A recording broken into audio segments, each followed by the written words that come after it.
नागपूरच्या प्रसिद्ध दीक्षाभूमीवर 69वा धम्मचक्र प्रवर्तन दिन उद्याला साजरा होणार आहे आणि त्या निमित्ताने आज जर आपण बघितलं तर संध्याकाळपासूनच या ठिकाणी जे अनुयायी आहे ते अनुयायी यायला सुरुवात झाल्याचं चित्र आपल्याला पाहायला मिळते।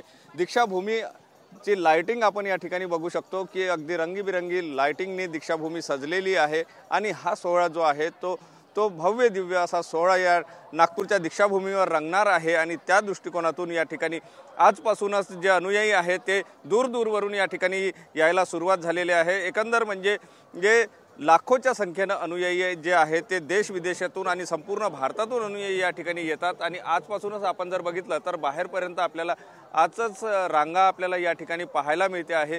काही जण आजच येऊन या ठिकाणी दर्शन घेतात आहे, नतमस्तक होतात आहे, तर काही जण जे आहे ते उद्या सुद्धा या ठिकाणी येणार आहे। उद्या मोठा जमावडा जो आहे तो या ठिकाणी लागणार आहे आणि एकंदर आपण जर बघितलं तर वेगवेगळ्या ठिकाणाहून आले। कुठून आले तुम्ही? बीड जिल्ह्यातून आलेलो आहोत। या ठिकाणी आल्यानंतर काय याव इथं आल्यावर मस्त मन प्रसन्न होतं, भारी वाटतं येऊन इथं। दरवर्षीप्रमाणे आम्ही वाट बघून असतो की तुम्ही कुठून आलात? बीडहूनच।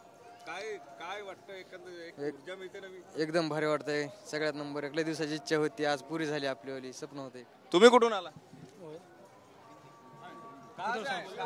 मंदसौर से, एमपी से, मंदसौर से। क्या लगता है यहाँ आने के बाद? अच्छा लग रहा है हमको, यहाँ बाबा साहब के यहाँ आए ना तो बहुत अच्छा लग रहा है हमको, है ना, बढ़िया लगा। उत्पन्न होती है आने के बाद में, आनंद ही आनंद है। बस सारे धाम यहीं पे है, सारे मुक्ति के धाम यहीं पे। बाबा साहब के यहाँ आ जाओ, सारे धाम आपके पूर्ण हो जाएंगे।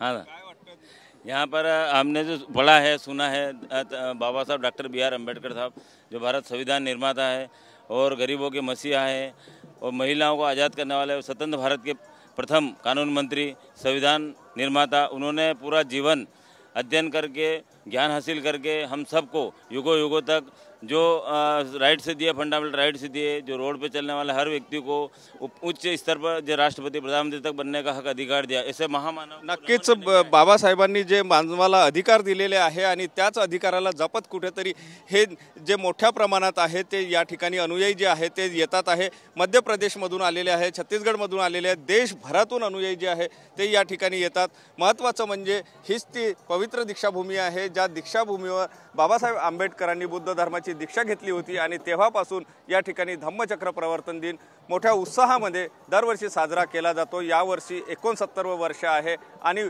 उत्साह जर आपण या ठिकाणी बघितला तर लाखोच्या संख्येने अनुयायी या ठिकाणी येणार आहे। महत्त्वाचं म्हणजे सुरक्षेच्या दृष्टिकोनातून CCTV कॅमेरे, पोलीस बंदोबस्त हे सगळी व्यवस्था जी आहे ते प्रशासनाकडून या ठिकाणी करण्यात आल्याचं पाहायला मिळते। कॅमेरामन साईसह सुनील ढगे, TV9 मराठी, नागपूर।